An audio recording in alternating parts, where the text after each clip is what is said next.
What's up, and welcome back to another episode of Keeping Up with the Commanders. I'm your host, Mason Kenahan, and oh my goodness, what a game we just watched.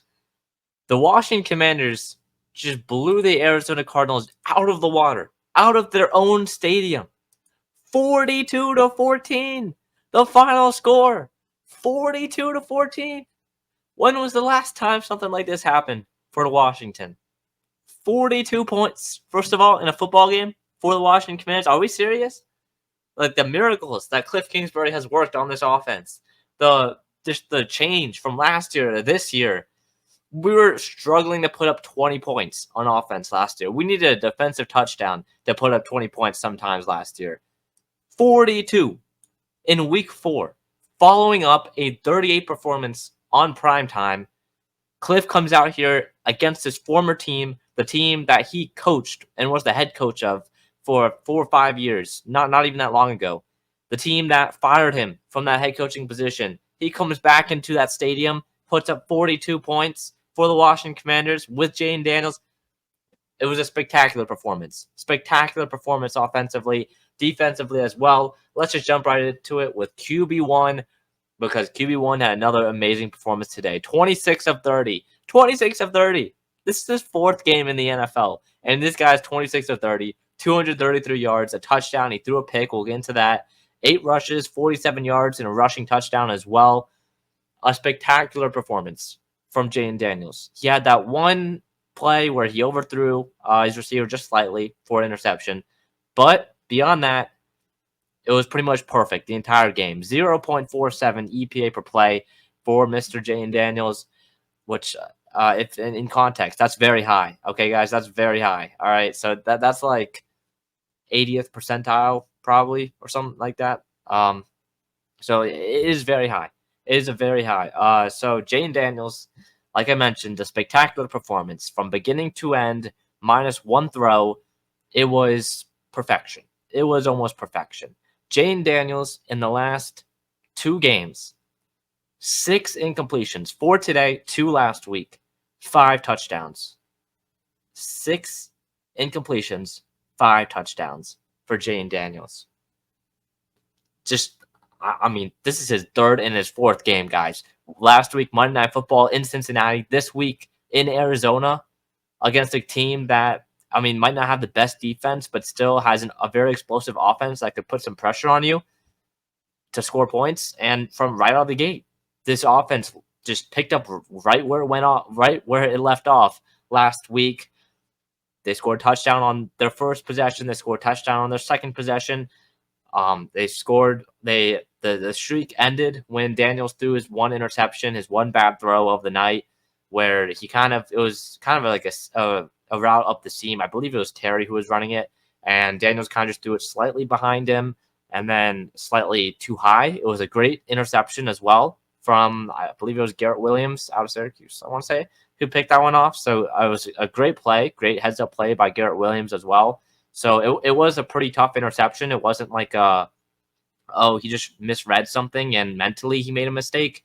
It was more of a physical thing where he just slightly overthrew it. It was a good read. The receiver was open, slightly overthrew it, was slightly late to the read, and it was a pick. But beyond that, Daniels was flawless. Flawless. I mean, you could tell, super smooth.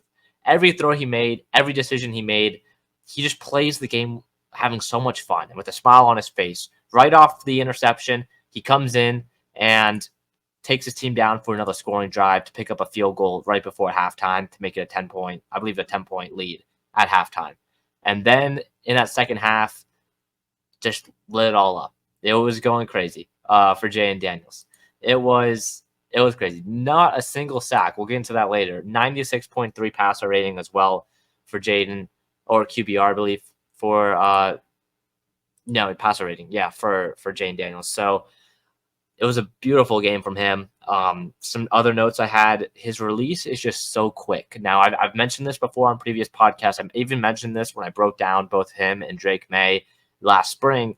But his release is so quick, which allows him to kind of just deliver under pressure so well and like make decisions. Like once he makes the decision, the ball is out of his hand. There's no hesitation in his release at all. It's just so fun to watch. It's so fun to watch. You could really tell on the touchdown to Terry McLaurin and then the 2-point conversion to Zach Ertz. It's just so quick out of his hands, which is crazy. And then one other thing, under pressure as well. He's just so much improved from his time at LSU. That was one of his big weaknesses at LSU. He had like a 23% pressure to sack rate or ratio or rate or something like that. Whenever he was under pressure, that was kind of one of his weaknesses on film. It was, when you blitz him, when you bring him under pressure, he's not going to be able to deliver. He makes bad decisions, all that. But like, look, we've seen it's fixed. It's fixed, or it's like really close to being fixed. He was under pressure multiple times. Now, for the most part, the offensive line did do a good job in the last 2 weeks to make sure he's not under pressure. But we've seen it now multiple times when he's willing to take a big hit and still deliver a dime. He was under pressure a couple of times today, still delivered some big throws. One of them to Luke McCaffrey, which it was a great off of his back foot zip on, I believe, a 2nd and like 10. Good zip on the throw to Luke McCaffrey. It was a great throw and an even better catch from LMC. But then you had the one last week to Terry on that 3rd and 8 or 3rd and 7 or whatever it was, and that touchdown where he just he was about to get absolutely destroyed by a Bengals pass rusher and still delivers a dime and takes the hit. There was times today when he was scrambling out of the pocket, right under pressure. He still has his eyes downfield. He's super accurate with his throws. Like, I still say probably Stroud's season last year, Stroud was definitely more accurate than him, but that's also because Stroud was more of a complete like passer coming out of college than Daniels was. But it just reminds you of like that type of accuracy from Stroud last year, where he's just hitting any throw on the run, moving to his right, moving to his left, across his body.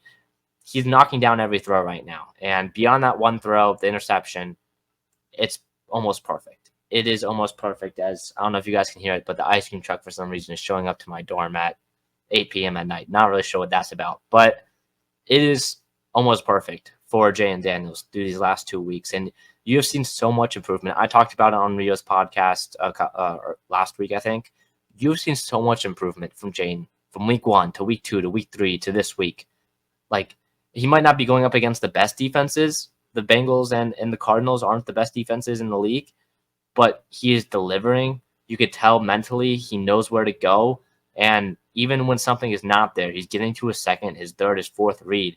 And he's making accurate throws. Even when he's kind of thrown off of his like stance and has to scramble out, he's still making beautiful throws, even rolling out. So Jayden Daniels, guys, it's just so fun to watch. It's so fun to watch him play football right now because he is, I'm just gonna say it, he's playing like an MVP candidate.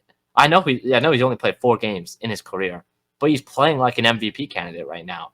And I wouldn't say he's the MVP favorite or anything like that, but he's out. I mean, like through 4 weeks, if we had to give the MVP to someone, he'd definitely be in the consideration just because of how well he's played the last couple of weeks. So, I mean, Jayden, guys, it's just unreal what I've seen from him the last couple of weeks. It's super impressive for a guy who's only played in 4 games in his NFL career. I mean, I'm running out of words to describe how impressed I am from Jayden Daniels so far through the first 4 weeks. Again, the last couple of weeks, last 3 weeks, really, not against some of the best defenses at all, really, in this league. But he has delivered, and he's delivered under pressure. He's seen all different types of looks downfield, and he's still delivering, which is just unreal. It's spectacular.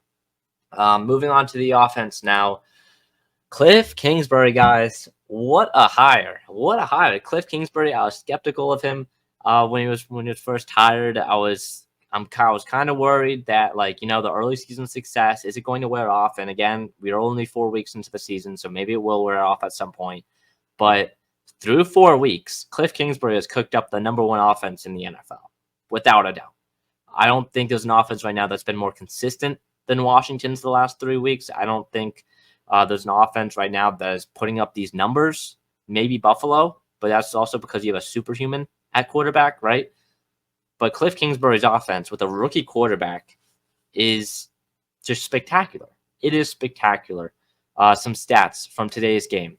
Kliff Kingsbury, again, in his return to Arizona, the place where he used to be the head coach of, puts up 42 points, 29 first downs, 449 total yards, 9 for 12 on third down, and he completed a fourth down, the only fourth down attempt for Washington as well.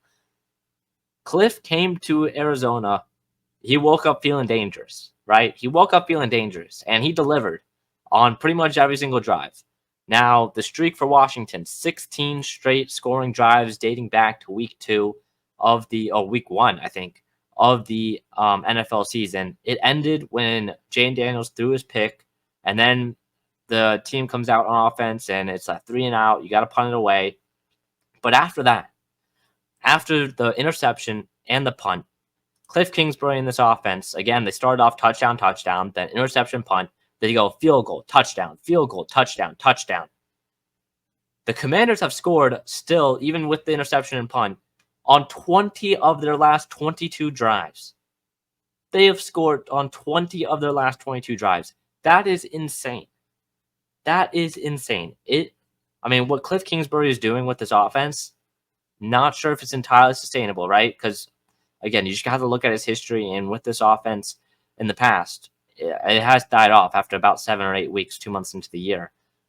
But right now, it is a better offense than usual early. It is a better offense for Kliff Kingsbury than what he usually has early on in the season. Like in Arizona, his offenses were usually just in the top 10, maybe a year or two they were in the top 5.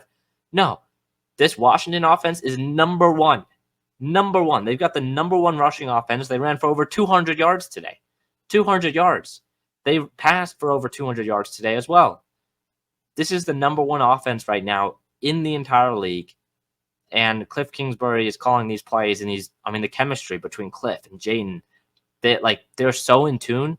It's awesome to watch. It is awesome to watch because when we got into those 3rd and 5, 3rd and 6 situations, even there was a 3rd and 13. I was sitting down right on my chair, right, or couch, and I was watching TV, and I'm like, yeah, we got this. Yeah, 3rd and 13. I trust Jayden. I trust Jayden to make the right decision, and he does. Jayden makes the right decision every single time. 9 of 12 on 3rd downs. 9 of 12. That is crazy. 75%.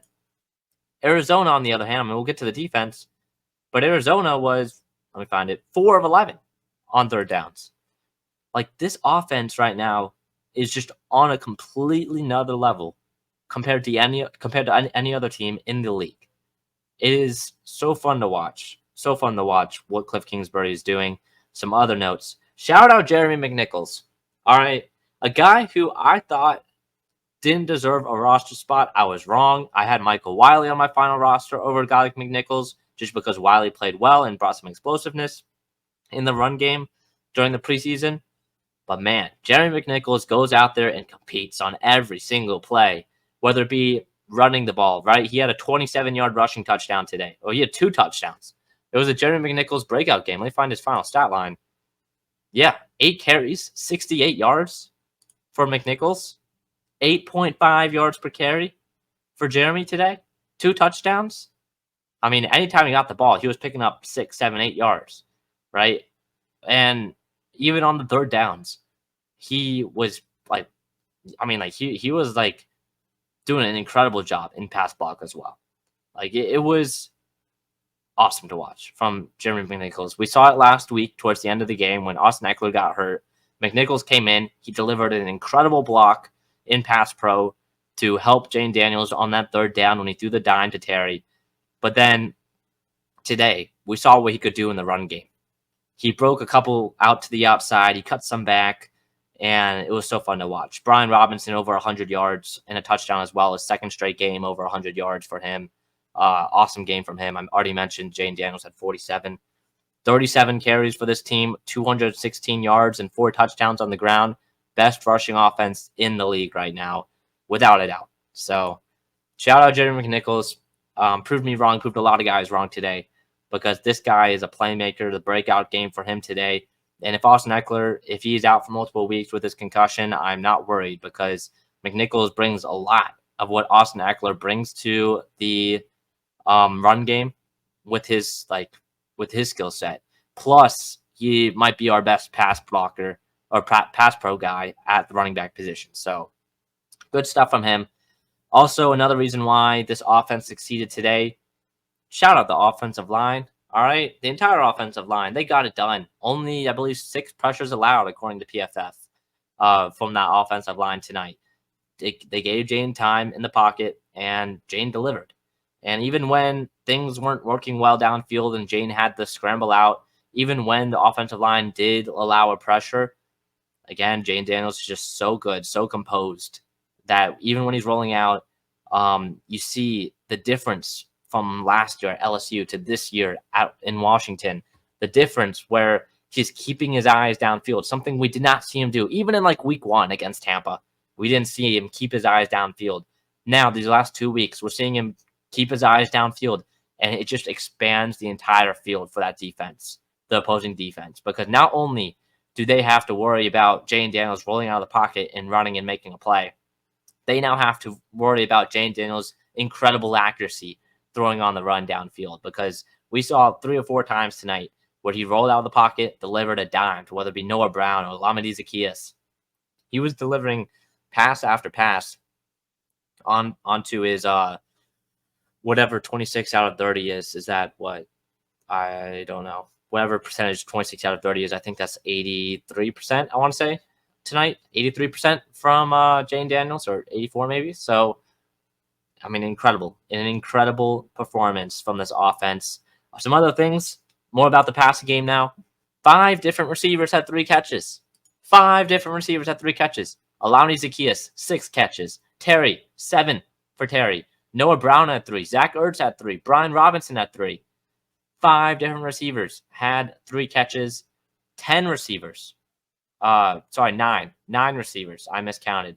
9 receivers have had at least 1 catch today. So he found 9 receivers today as well. So 9 different receivers he threw to. 5 of them had at least 30 catches. Shows he's willing to get the ball to anyone. We're seeing more now with him getting the ball to the outside, and especially in the middle of the field as well. They worked on a lot of digs in this game, especially in the red zone area. You could see a lot of digs. The touchdown to Terry, I believe it was Terry, was kind of like a deep dig route in the back of the end zone, on the back baseline, and or back end zone line. And Jayden delivered. So these digs are starting to work for Washington now, which is awesome to see. Starting to see some variety. We saw maybe 2 screens tonight. 2 screens. It shows the confidence that Kliff Kingsbury has now in Jayden Daniels after last week's performance, and also kind of just more of the game plan as well, where they're getting the ball downfield. He's willing to let Jayden loose and let Jayden do his stuff down the field. No more need for these like kind of safety net plays that Kliff has for Jayden. Because again, look back at week 1, look back at the preseason, it was all screens, right? It was all screens, but progressively over the last few weeks, we've seen the decrease in the amount of screens for this team. I wonder what the exact numbers are for like the screens, like total amount of screens per game. But I mean, tonight it was like maybe 3 screens maybe tonight, and most of them came at the very end when they were trying to like pick up a few yards and run out the clock. So, I mean, it was incredible to watch. This offense was on fire the entire night. Kliff Kingsbury got the game ball from Dan Quinn. If you haven't watched that video, the Commanders posted it. It's the locker room reaction to Kliff Kingsbury getting the game ball. It was incredible. It was so fun to watch that and watch this game overall, because this team right now is probably the hottest one in the NFL. 3 straight wins for this team, or probably one of the more fun teams to watch in the NFL. Again, it's kind of early to like say a team is on a streak or whatever, but one of the more fun teams to watch, and it includes probably one of the best units overall in the entire league, with that being Kliff Kingsbury's offense. So it is incredible to see the amount of improvement from Jayden Daniels and this offense through the last 4 or so weeks, and overall just the team in general having a lot of fun. You can really tell that Kliff is having fun. Jayden, even after his interception, is having fun. So I mean, it's it's fun to watch because the guys on the field are having fun, which, again, couldn't really say that last year or really any year, I feel like, in the Ron Rivera era. So moving on to the defense. Again, the offense was kind of the big story, but again, this defensive performance should not be not talked about because this was the best defensive performance for the Commanders by far this season. Only 14 points allowed. I think Magic Johnson tweeted about it. He gave them some love because this defense deserves it. 2 turnovers. First, I believe this is the first game for Washington with multiple turnovers this year. So one turnover. That's my fault. 1 turnover. And then 2 forced fumbles, though. One of them being recovered, of course, by the Cardinals. So one of them being recovered by Washington. It was, I believe, Frankie Luvu who knocked that one out, and then there was a different one with the runner was down already. So 2 different forced fumbles, 4 sacks, second most in a game this season. The only one where we had more was 5 against the New York Giants a couple weeks ago, but 4 sacks on Kyler Murray, which was kind of shocking to me just because this was a guy who I thought was going to be running around and was going to kill us more with his legs, which, I mean, let me check how many rushes he had. But every time he got out of the pocket, the linebackers were running towards him. Kyler only ran the ball one time. Tonight, which is shocking because I thought he'd run the ball more, especially with the lack of pressure that we would bring on him. But again, Dorance Armstrong, he gets a game ball because 2 sacks for him tonight, as well. I believe 5 pressures as well for Dorance Armstrong. So easily his best game of his young Commander's career so far. Beyond Dorance Armstrong, the pass rush was getting home. You had Jonathan Allen, who picked up his first sack since week 11 of last season. Who had the other one, though? I believe it was Daron Payne, I want to say, who had another sack as well. Let me check. Frankie Luvu and Bobby Wagner. Both of them got to the quarterback as well. Both of them had a half sack. So the linebackers were flying all over the place. You had even the interior guys like Daron Payne and Jonathan Allen getting in the backfield as well. So very, very impressive performance from this Commanders defensive line today.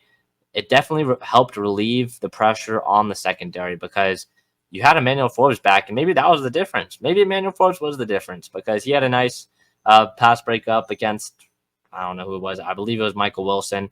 I saw he let up only 1 catch, I think, throughout the entire game. So, or maybe he let up a couple more, but maybe Emmanuel Forbes was the difference because Forbes came back and, I mean, how many yards in the pass did we allow? Not a lot. Like, Kyler only threw for 142 yards. So that just shows, like, I mean, I was shocked. I was shocked by how this game played out. James Conner, of course, ran for over 100, and the Cardinals rushing attack ran for over 180, and that was kind of expected because of this run defense I was very worried about. But overall, the secondary kind of made a statement, and I think a lot of it's due to the linebackers, Bobby Wagner, Frankie Luvu, Jeremy Chin as well, who's kind of like a sub linebacker. But they were making plays. They were going sideline to sideline, making plays, and I mean, you really love to see it. So I think that's also a reason why the defense did well because you could tell players were flying everywhere, sideline to sideline, like I mentioned. Frankie Luvu was making plays, and that's also a reason why anytime Kyler Murray got out of the pocket, there was a guy on him. Like, he did not have enough space to go run and make a play because anytime he got out of the pocket, Wagner was there, Luvu was there, Chin was there. One of those 3 guys was always kind of right in front of him, pressuring him, and the reason why he got out of the pocket was usually because a guy like Dorance Armstrong got past the offensive tackle, or a guy like Jonathan Allen was pressuring him up the middle. So, I mean, that just goes to show how good this defense can be. I've said it on the podcast before. I think it was more about the talent than the coaching, but maybe I was wrong. So maybe this defense. I mean, there are a few good pieces on this defense, like Frankie Luvu, of course. But I mean, Jonathan Allen, a pretty good game today. Daron Payne, a pretty good game today. A lot of better games from the more veteran players on this team that are kind of pre Dan Quinn and pre Adam Peters, because players like Chin and players like Luvu, who were brought in with Adam Peters and Dan Quinn, I mean, those guys have been playing pretty well throughout the season. But now we saw more Ron Rivera guys and even Jay Gruden guys get more involved today. So good stuff from this defense. You really love to see it. I mean, I was pleasantly surprised by how well this defense played against this Arizona offense because, I mean, the last few weeks have been pretty brutal. So only 14 points allowed for this Arizona offense. Some other takeaways: Austin Siebert, or Siebert. I think it's Austin Siebert. I think he's the greatest kicker of all time. He's now 10 of 10, I believe, for the Commanders in his young Commanders career.